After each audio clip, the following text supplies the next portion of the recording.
And I'd like to do pretty much what I did the first time, which is to choose a lighthearted theme. Last time I talked about death and dying. This time I'm going to talk about mental illness. But it has to be technological, so I'll talk about electroshock therapy. You know, ever since man had any notion that some of his other people, his colleagues, could be different, could be strange, could be severely depressed, or what we now recognize as schizophrenia, he was certain that this kind of illness had to come from evil spirits getting into the body. So the way of treating these diseases in early times was to, in some way or other, exorcise those evil spirits, and this is still going on, as you know. But it wasn't enough to use the priests. When medicine became somewhat scientific, in about 450 BC with Hippocrates and those boys, they tried to look for herbs, plants, that would literally shake the bad spirits out. So they found certain plants that could cause convulsions. And the herbals, the botanical books of up to the late Middle Ages, the Renaissance, are filled with prescriptions for causing convulsions to shake the evil spirits out. Finally, in about the 16th century, a physician whose name was Theophrastus Bombastus or Ocularis von Hohenheim called Paracelsus, a name probably familiar to some people here, good old Paracelsus, found that he could predict the degree of convulsion by using a measured amount of camphor to produce the convulsion. Can you imagine going in your closet, pulling out a mothball, chewing on it if you're feeling depressed? It's better than Prozac, but I wouldn't recommend it. So what we see in the 17th, 18th century is the continued search for medications other than camphor that'll do the trick. Well, along comes Benjamin Franklin. He comes close to convulsing himself with a bolt of electricity off the end of his kite. And so people begin thinking in terms of electricity to produce convulsions. And then we fast forward to about 1932, when 3 Italian psychiatrists who were largely treating depression began to notice among their patients who were also epileptics that if they had a series of epileptic fits, a lot of them in a row, the depression would very frequently lift. Not only would it lift, but it might never return. So they got very interested in producing convulsions, measured types of convulsions, and they thought, well, we've got electricity, we'll plug somebody into the wall. That always makes hair stand up and people shake a lot. So they tried it on a few pigs, and none of the pigs were killed. So they went to the police, and they said, we know that at the Rome railroad station there are all these lost souls wandering around, muttering gibberish. Can you bring one of them to us? Someone who is, as the Italians say, cagoots. So they found this cagoots guy, a 39-year-old man, who was really hopelessly schizophrenic, who was had been known for months to be literally defecating on himself, talking nothing that made any sense, and they brought him into the hospital. So these 3 psychiatrists, after about 2 or 3 weeks of observation, laid him down on a table, connected his temples to a very small source of current. They thought, well, we'll try 55 volts, 0.2 of a second. That's not going to do anything terrible to him, so they did that.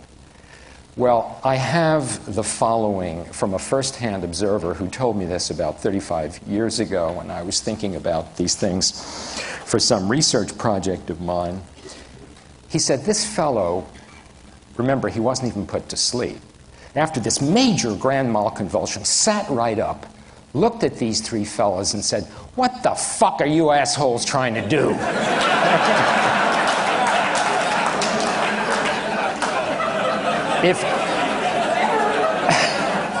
If I could only say that in Italian. Well, they were happy as could be because he hadn't said a rational word in the weeks of observation. So they plugged him in again, and this time they used 110 volts for half a second. And to their amazement, after it was over, he began speaking like he was perfectly well. He relapsed a little bit. They gave him a series of treatments. And he was essentially cured, but of course, having schizophrenia, within a few months it returned. But they wrote a paper about this, and everybody in the Western world began using electricity to convulse people who were either schizophrenic or severely depressed. It didn't work very well on the schizophrenics, but it was pretty clear in the 30s and by the middle of the 40s that electroconvulsive therapy was very, very effective in the treatment of depression. And of course, in those days, there were no antidepressant drugs, and it became very, very popular.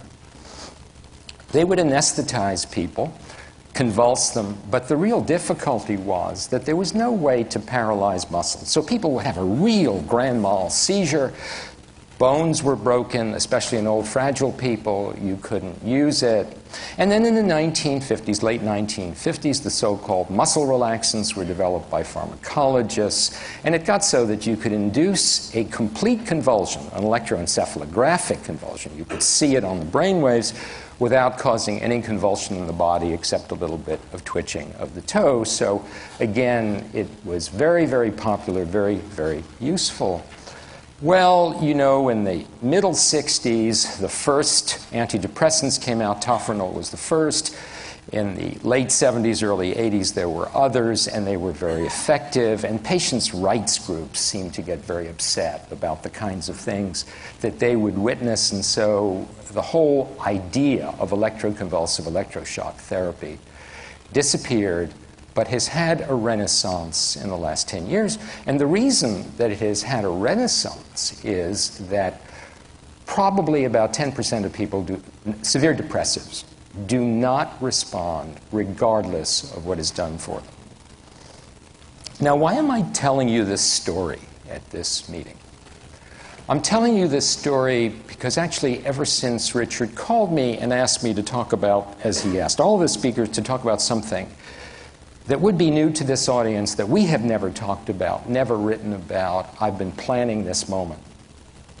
The reason really is that I am a man who almost 30 years ago had his life saved by 2 long courses of electroshock therapy. And let me tell you this story. I was, in the 1960s, in a marriage. To use the word bad would be perhaps the understatement of the year. It was dreadful.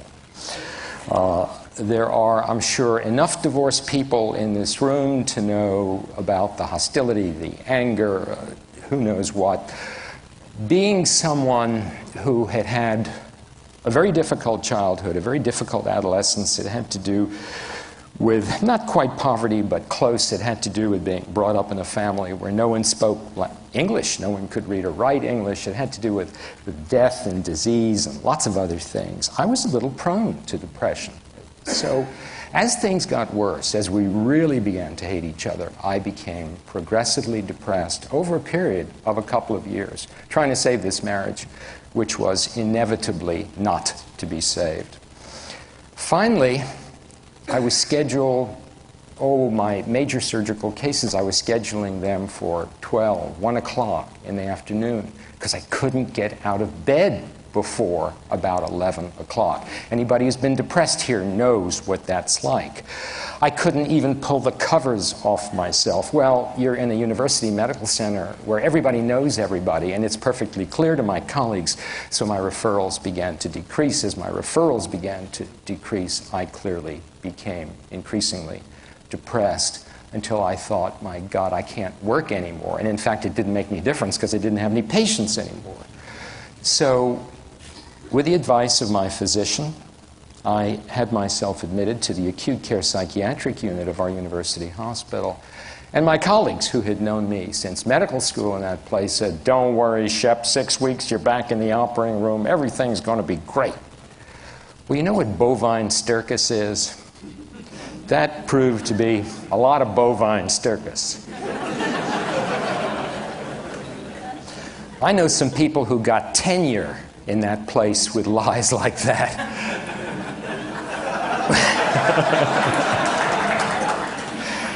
So I was one of their failures. But it wasn't that simple, because by the time I got out of that unit, I was not functional at all. I could hardly see 5 feet in front of myself. I shuffled when I walked. I was bowed over. I rarely bathed. I sometimes didn't shave. It was dreadful. And it was clear, not to me, because nothing was clear to me at that time anymore, that I would need long-term hospitalization in that awful place called a mental hospital. So I was admitted in 1973, in the spring of 1973, to the Institute of Living, which used to be called the Hartford Retreat. It was founded in the 18th century, the largest psychiatric hospital in the state of Connecticut, other than the huge public hospitals that existed at that time. And they tried everything they had. They tried the usual psychotherapy. They tried every medication available in those days. And they did have tofranil and other things, Mellaril, who knows what. Nothing happened except that I got jaundiced from one of these things. And finally, because I was well known in Connecticut, they decided they better have a meeting of the senior staff. All the senior staff got together, and I later found out what happened. They put their heads together, and they decided that there was nothing that could be done for this surgeon who had essentially separated himself from the world, who by that time had become so overwhelmed, not just with depression and feelings of worthlessness and inadequacy, but with obsessional thinking. Obsessional thinking about coincidences, and there were particular numbers that every time I saw them just got me dreadfully upset. All kinds of ritualistic observances, just awful, awful stuff. Remember when you were a kid, you had to step on every line? Well, I was a grown man who had all of these rituals, and it got so there was a throbbing, there was a ferocious fear in my head. You've seen this painting by Edvard Munch, the scream, the scream. Every moment was a scream. It was impossible. So they decided there was no therapy. There was no treatment. But there was one treatment, which actually had been pioneered at the Hartford Hospital in the early 1940s. And you can imagine what it was. It was prefrontal lobotomy. So they decided, I didn't know this, again, I found this out later, that the only thing that could be done was for this 43-year-old man to have a prefrontal lobotomy. Well, as in all hospitals, there was a resident assigned to my case. He was 27 years old, and he would meet with me 2 or 3 times a week. And of course, I'd been there, 3 or 4 months at the time. And he asked to meet with the senior staff, and they agreed to meet with him because he was very well thought of in that place. They thought he had a really extraordinary future.